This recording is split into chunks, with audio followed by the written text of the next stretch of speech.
Well, Iran doesn't seem to be running out of steam and they're getting intense because right now they've launched, this appears to be the sternest warning in the last 12 days since the war began. Through the spokesperson of the Islamic Revolutionary Guard Corps, the IRGC stated that the geography of the battlefield will change if there are new attacks. The spokesperson Ali Mohammed Naini stated that if the Israeli regime launches or if it launches another offensive or the United States, the initiative to end the conflict will be in our hands, he says, increasing uncertainty about a possible escalation. The offensive at that time caused significant human losses. An Iranian official states that despite reports of over 1,000 people, they will not let the sirens in the occupied territories be silenced. The enemy should not have the opportunity to leave their shelters, suggesting that the attacks could be prolonged. At the same time, the commander of the Quds force, Esmail Khani, has also made a very rare visit to Iraq, hasn't he? Esmail Khani? This person is super controversial because some people think that he would basically be, well, a double agent. He's a double agent for Israel, surviving everything and always present in locations where things happen after his departure. But, well, Ismail Khani, who is the commander of the Quds forces, made an unannounced visit to Iraq, meeting with political leaders and Shia militias to strengthen regional coordination. It's a topic that draws attention to Iraq, which is constantly getting involved with these Iranian cells.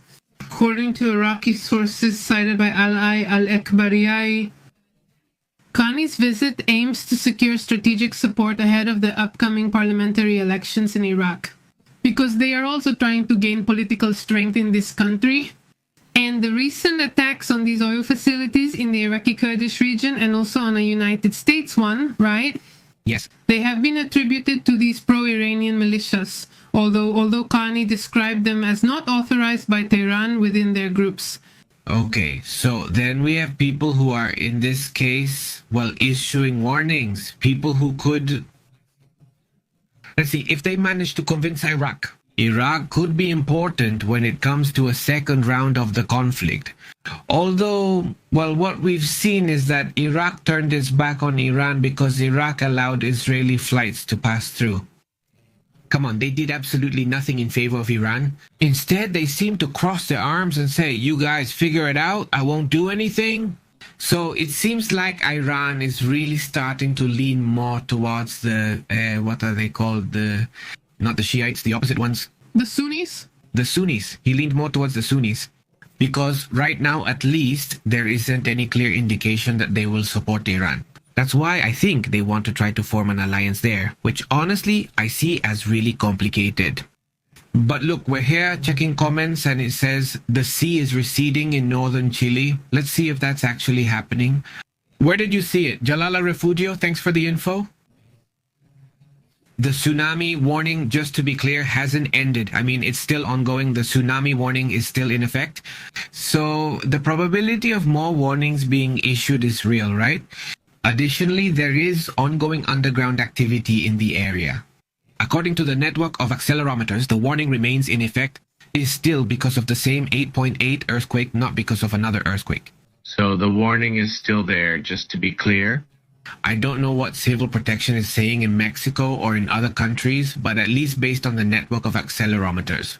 The National Weather Service and the United States Tsunami Warning System, which have the most sensors in the world, well, they still have the warning, so they're keeping it there, right? The process usually ends within an hour or two, but it has been active for over 24 hours now. So stay alert about that as well. If there could be any movements, according to them, it might be in some area of the Pacific coast. So stay alert for that.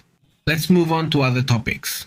Right now, there is no alert or there is no area. Do you have a specific alert in mind? There isn't a single alert if you notice. At no point other than the general tsunami warning, let's say, no, that's also something to keep in mind just in case. Well, that's about it. They'll say what they have to say and all that. No. Let's move on to other important matters as well. Notice that, well, let's say the most important cases have come together, which so far have no military explanation.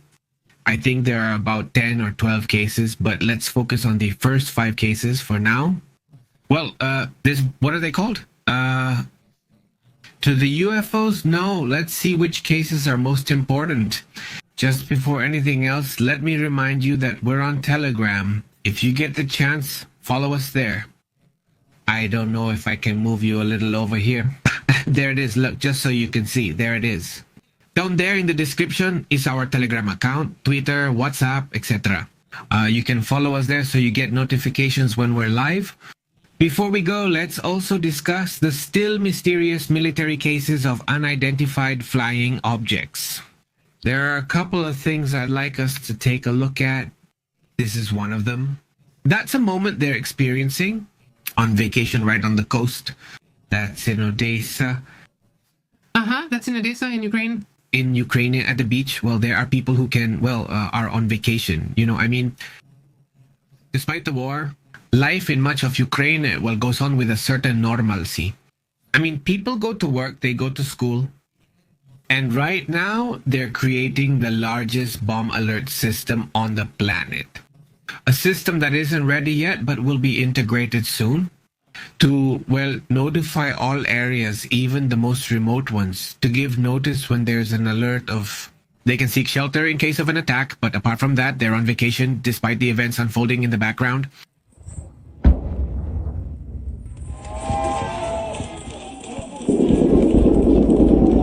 You couldn't quite see it, but in the background, you can see, there's a Russian drone in the background going to attack the area, right? And they don't know where. So from a distance, you can hear the Ukrainians shooting what would be the armed forces of Ukraine taking down the drone. So there in the background, you can see, you can just make it out. You can see where it falls. You hear the boom where the drone falls into the sea and people applaud them. Let's watch that moment.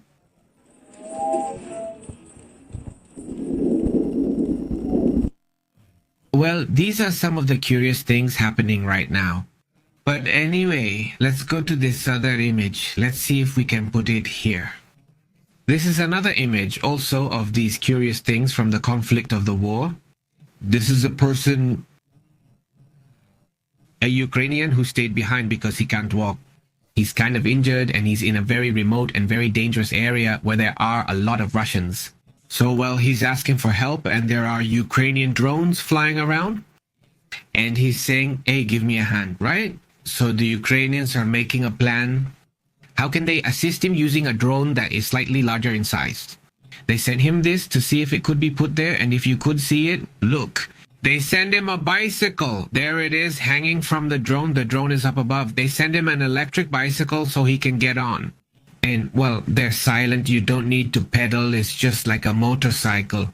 No, if you run out of power, you have to pedal, but you can still get away. 40 or 50 kilometers, or as far as the battery lasts.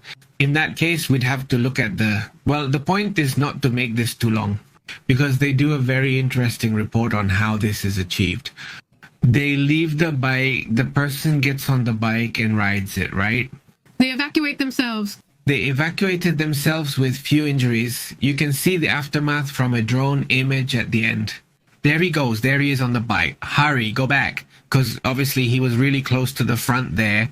And weird, strange, trippy things that happen. In this new phase of war, right? We see technology super involved. And you see the operation centers. We've seen Americans, Russians, and Ukrainians.